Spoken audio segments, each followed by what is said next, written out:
we interrupt our program to bring you this important message.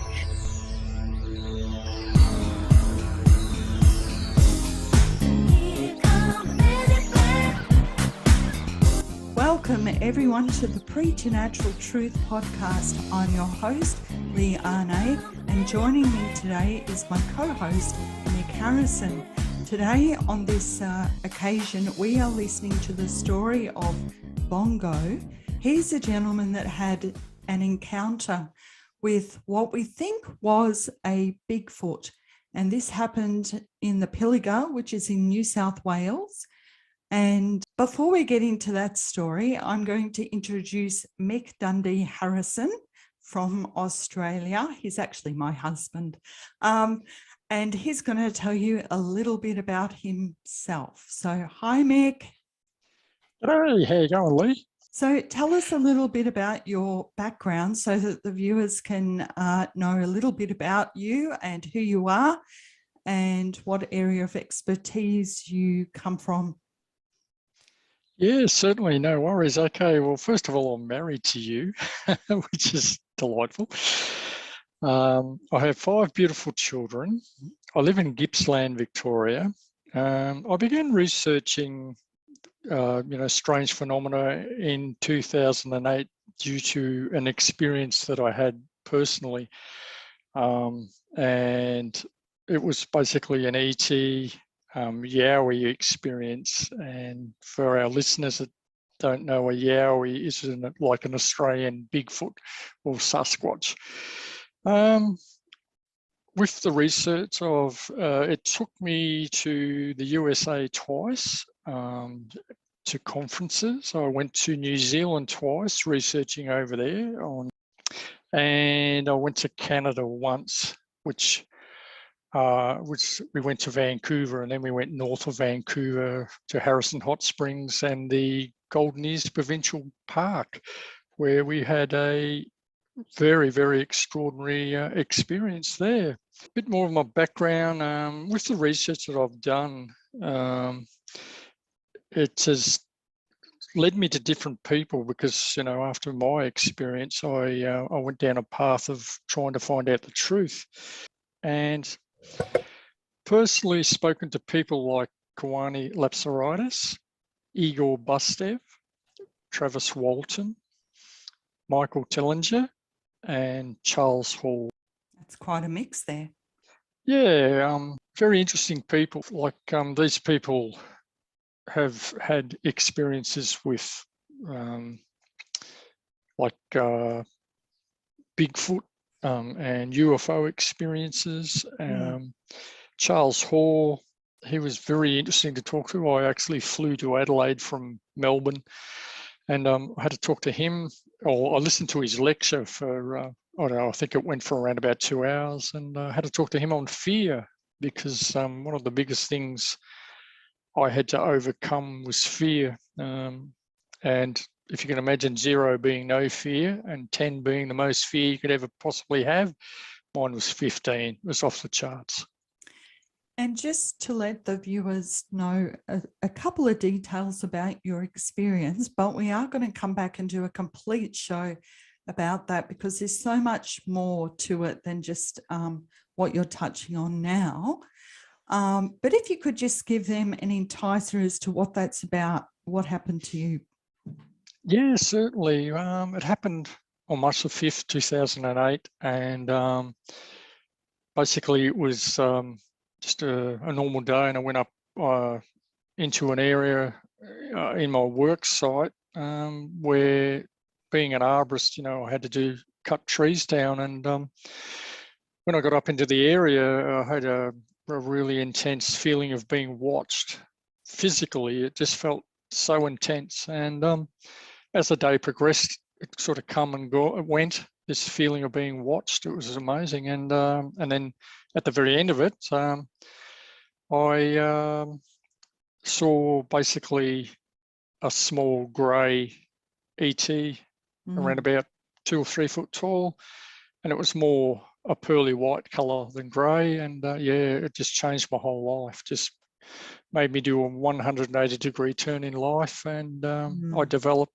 post-traumatic stress from it. And your body was vibrating, wasn't it? Yes, absolutely. At the very end there it was. It was just phenomenal. And I'll be happy to tell that story later on. Yes. And that basically sent me, on a journey of talking to people and trying to find out the truth, because basically in this world we are absolutely 100% lied to. And couldn't agree more. Yeah, so and everything appears in a certain way, but it's not always the truth. There's so much deception in the world. very much so, Lee. It's incredible how much we're lied to, how much deception. It's quite interesting, and I'd like to go into that later on, Yeah, for sure, for sure. Actually, that could be our next show. How about that? Yeah, sounds good. Well, today we're actually going to talk about Bongo, and that's just his nickname. People call him Bongo, and he's a gentleman that was, I guess you could say, hijacked by some kind of a creature, which he doesn't actually come out and say it was a Bigfoot, but by all description, for what people post about the Pilliga, because it has such a how could you say that it's got many, many stories about the Pilliga. And I think there's even a movie called There's Something About the Pilliga, which we saw one time, but it really wasn't that great.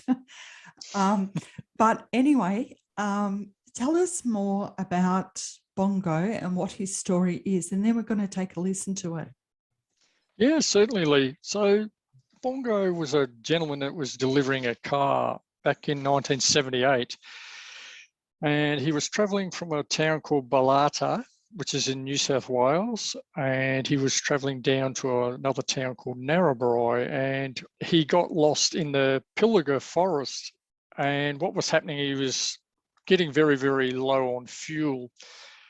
And the Pilliga forest is a very interesting place. It's approximately 500 square miles of scrub and juniper woodland forest. It has eucalypts. South of this Pilliga forest is a town called Coonabarabran, and then to the north is Narrabri. It has a highway that runs straight through the middle of it, basically north to south.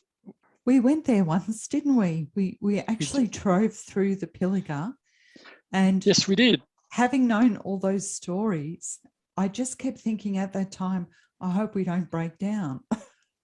Yeah, well, basically with this gentleman, he was getting low on fuel, and he got lost in the Pilliga forest. And if you listen to the story, it will actually tell you, what happened to him. Yeah, and so there were a couple of guys doing some research on this, and one of them had a radio station. Now, I think his name was Trevor. Was that correct? I think one of the guys that was out in the forest, in the Pilliga forest, that was doing a link to the radio station was Trevor Chappell. That's right. That's right. And so the guy that was out, he met up with Bongo, and he encouraged him to call in to the radio station. And this is a recording of that call. So we're going to have a listen to this, and we'll give some commentary in between. Have a listen. Good morning, Bongo. Oh, hello there. This is Bongo here. Yeah, I'm at the Happy Days Day retreat. Miss Annie woke me up and says that they're talking about what happened to me back in 78. That's why I'm here. Where are you exactly? Happy Days Days retreat, like a sanitarium. In this interview, which is done in 2006, he's talking about staying at the Happy Days retreat, which is a sanitarium, a mental health facility. And I just wonder if it's this experience that has put him there, and he's been there for a long time. Okay. I was bringing a new vehicle down, brand new vehicle down from Balata, heading towards Narrabri in 1978. In September it was 78, and heading for Tamworth, and I missed the turn off out of Narrabri to go to Gunnedah, and I kept going, and I didn't know where I was going. And I saw these old mileage pegs on the side of the road. They'd been like painted over in those days, and I thought the engraver in it was a G, like for Gunnedah, but in actual fact they were a C for, turned out to be Coonabarabran. Right, okay. And about halfway along the road sort of thing, I started to get a bit concerned. The fuel was running pretty low, and in the distance I saw what turned out to be in those days a telecom van heading my way.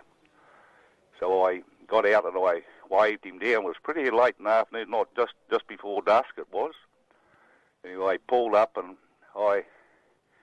he cracked the window down just a frightened little bit, and I said, "Look, I don't know where I am. Can you tell me where I am, mate?" And he said, "Yeah." He said, "You're in the middle of the Pilliga. Do you know where that is?" I said, "No, never heard of it." He said, "What's your problem?" I said, "I'm nearly out of fuel. What?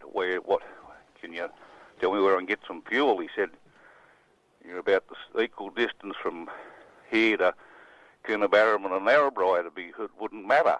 Anyway, I said, "Oh, I'm nearly out of fuel. I'd never get back." I asked him whether he was going to Narrabri, and asked him whether he could ring the NRMA or when he got there or something to bring me out some fuel, as I was a member. Yep. And he said, "Oh, you won't get anyone to come out here after dark." And anyway, he didn't explain why, but right. Anyway,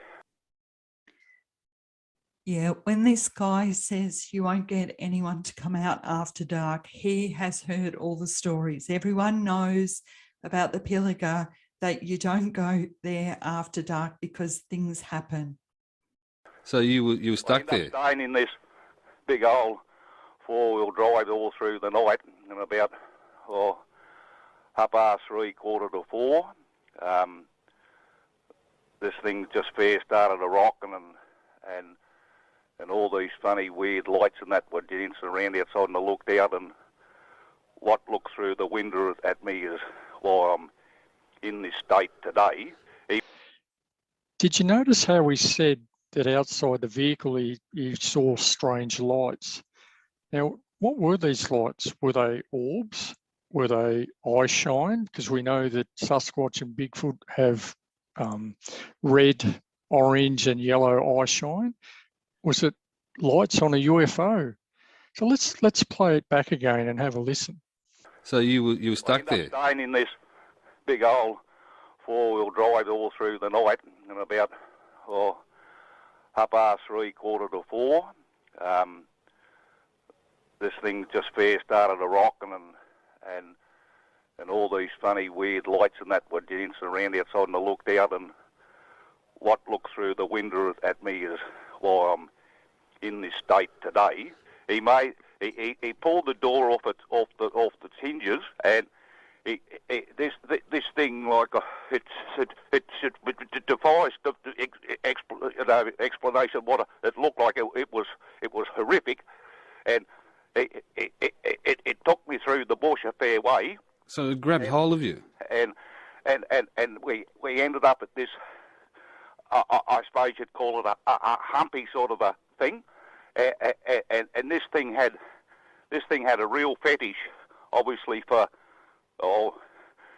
real thin, bow-legged, knock-kneed, white, hairy legs. He had pairs of legs hanging up, and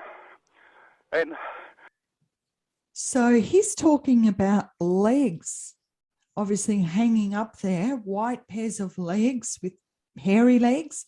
I mean, is this human legs? Like, what do you think this is, Mick? Yeah, well, I don't know. I've sort of listened to this story probably 10 times, and I know, that I've heard of human mutilation, of people being torn limb from limb type of thing, and I don't know whether they're like kangaroo legs or wallaby legs or human legs. Then in the next breath he says, he looked at me and realized I was of no use to him. So he's almost saying this thing was summing him up, and so he took him back. So we'll listen to that part again, because we really want to dissect this story and get every bit. Mate, he pulled the door off the hinges, and this thing, like, it defies the explanation. What it looked like, it was horrific, and it took me through the bush a fair way. So it grabbed hold of you, and we ended up at this. I suppose you'd call it a humpy sort of a thing, and this thing had a real fetish, obviously, for real thin, bow-legged, knock-kneed, white, hairy legs. He had pairs of legs hanging up, and when he realised that I was no good to him, he took me back. He took me back to the edge of the road, whatever it was. I assume it was a he. If it was a she, there's something wrong in the world. But Bongo. I never ever saw him again. And a timber truck picked me up the next morning when it went through, and he took me to Coonabarabran, and it wasn't long after that they made me stay at Happy Days Day Retreat, and I've been here ever since. Bongo, that is just an amazing story. And Miss Annie tells me apparently that there's some idiot out there in the middle of it somewhere last week or something, tempting fate. There's got to be something wrong with the person. Can you give us if I not pushing you too hard, what did it look like? I can't explain it. It was horrible. Pretty scary story there, Bongo, and thank you for that. Oh. And you look after yourself, okay? I'm going to pass your concerns on to Trev, who is our roving reporter, Trevor Chappell and Anna Mulder, who we've got out there in the Pilliga Scrub tonight. Bongo, thanks for your call, all right? You look after. So you can hear how absolutely tormented he is by this whole experience. That stress, the post-traumatic stress hasn't left him when he mentions this story again. It's like he's set back in time, reliving that over and over again. You can just tell that in his voice. Yes, and, just listening to Bongo telling that story, it sort of brings me back to my experience. Like, you can quite obviously tell this guy's traumatized. He's had an experience that is just off the chart, in like, again, with fear, and he's ended up in an asylum. And I can understand that because of my experience. Like, it was just like, who do you tell? Who's going to listen to you? Yeah, or that's having right. something like that happen?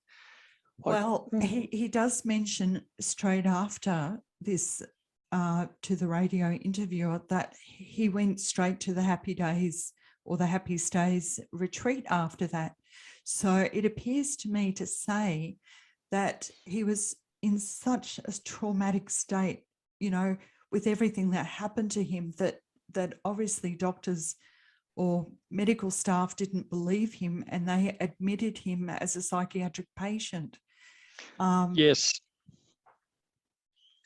And I know, with my experience, because I can go from personal experience, like, I remember driving down off the mountain and where I had my experience and pulling off at near some traffic lights and thinking, do I go to the police? Who do I tell? Who am I going to tell about this?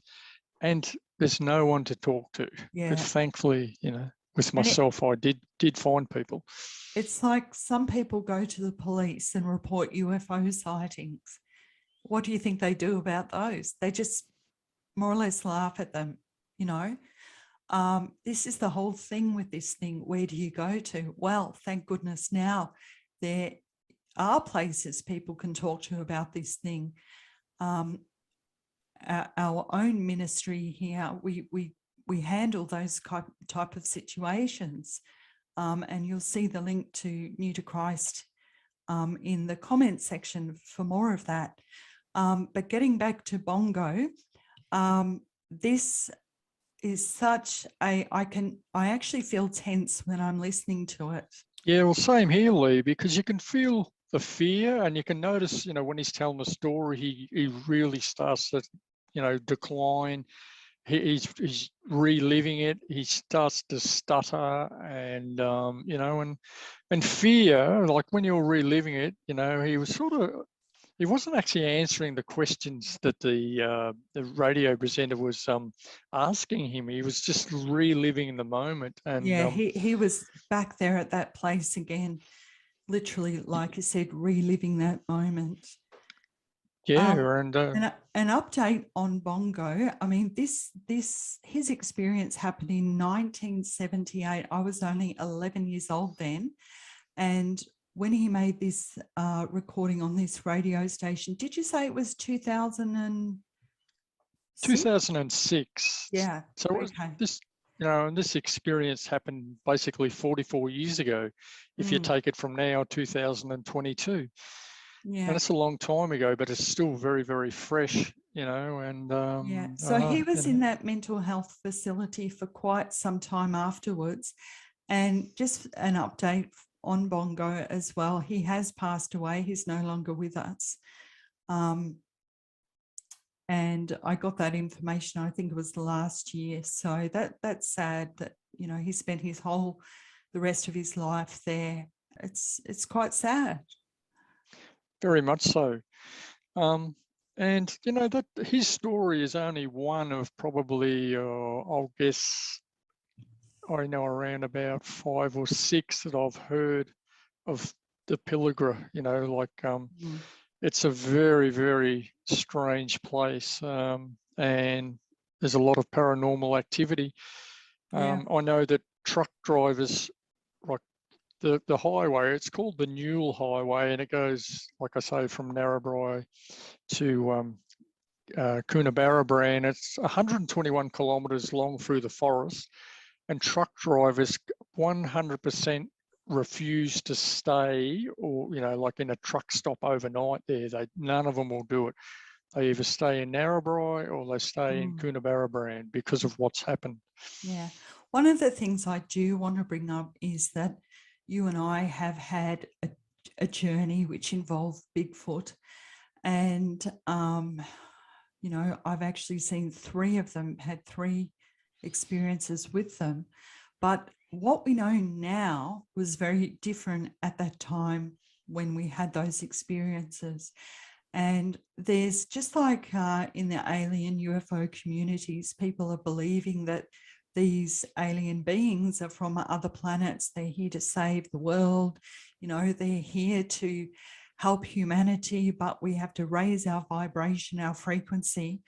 They also believe that these alien space races from other planets are here to shift us to the 5th dimension and to a new Earth. But this is actually false. It's a false deception, and it's no different to the Sasquatch movement that's happening now.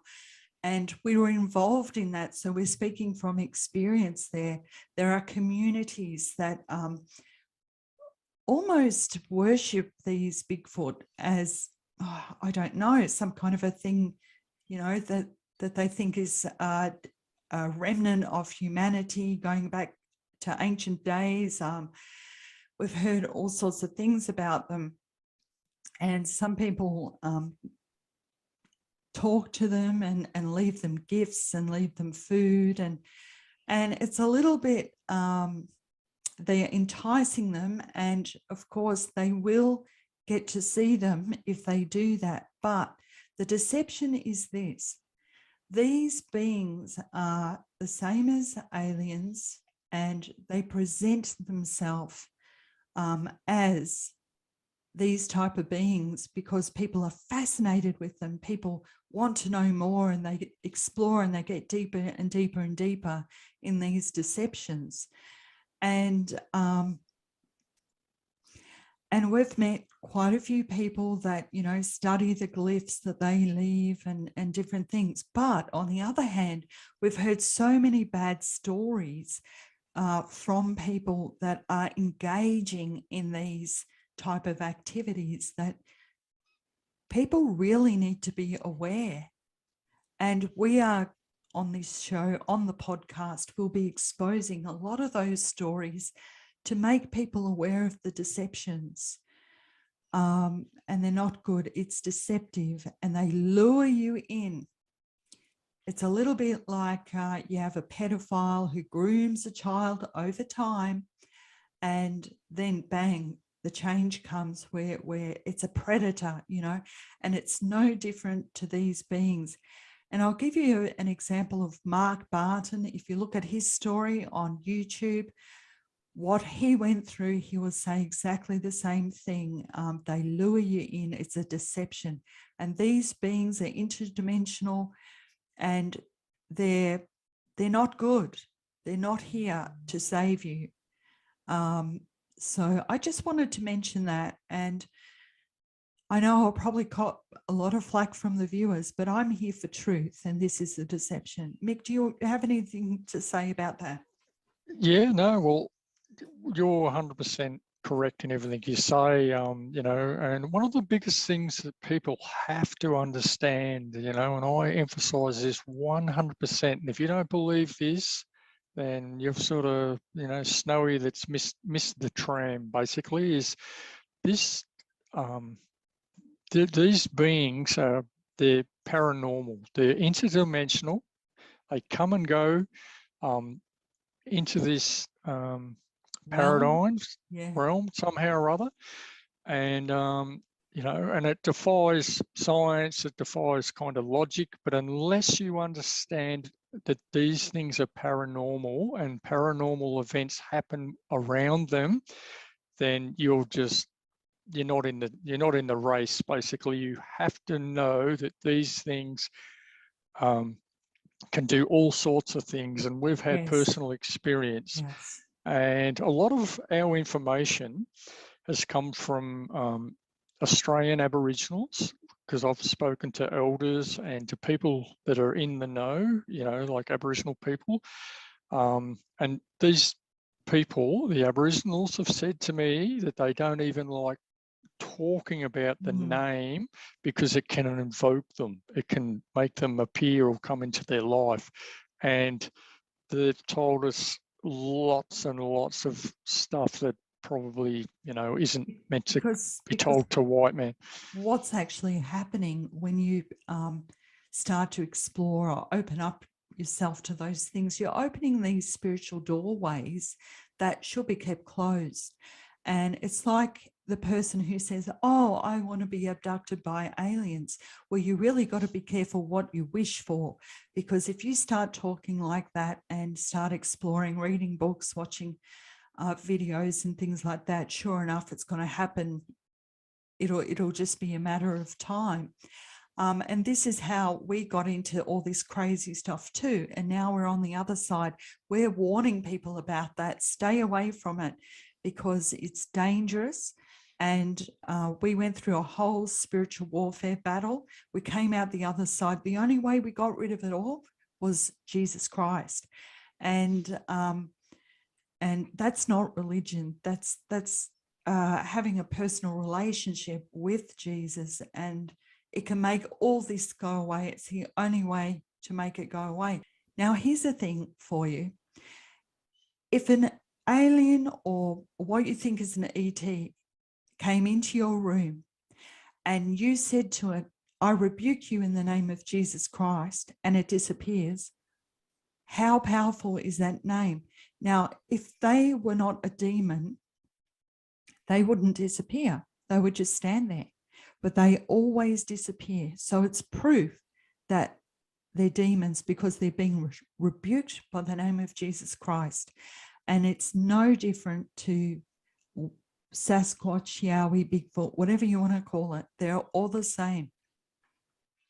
Yes, Lee, well, I'm going to tell you here and now, I'm not going to beat around the bush to all our listeners. I was an atheist up up until 2017, I kind of believed there was a creator that created the world, but I sort of, when it come to Jesus and God and all that, I was a bit on the back foot with it. But after an experience that we had in the Golden Ears Provincial Park, kind of, northeast or north, it's northeast of Vancouver, that just, like, we had a paranormal experience there. There was 3 of us witnessed what we witnessed, and you were one of them, and there was another gentleman, and it just changed my whole life. That was, I think, the crux of it, where I just decided to turn to become a Christian, to follow Jesus, because it really scared me. That put the wind up me, what happened there. And it was actually all the experiences that happened to us that we did become Christians, because we were actually begging for help at that stage. The spiritual warfare was out of control. We had black helicopters above us and white vans following us, taking pictures and all that kind of stuff. And you just wanted to stop, you just wanted to stop. And there was just nothing stopping it. And that was the only way to make it stop. And it did, it all went away. But then we really discovered Jesus and his power and authority, and put that into our lives, and everything changed completely.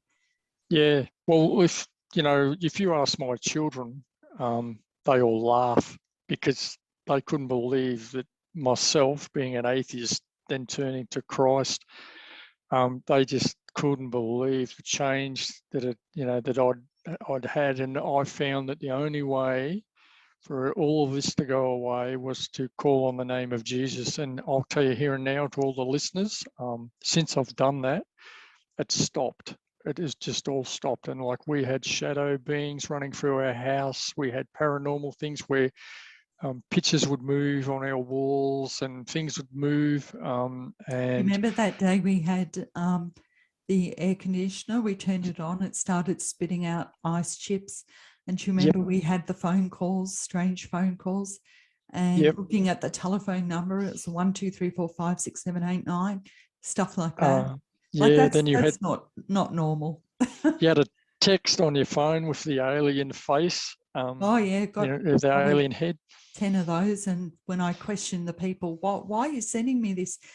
And sent them photos, they said, no, we didn't send that. So yeah, there was all sorts of crazy stuff.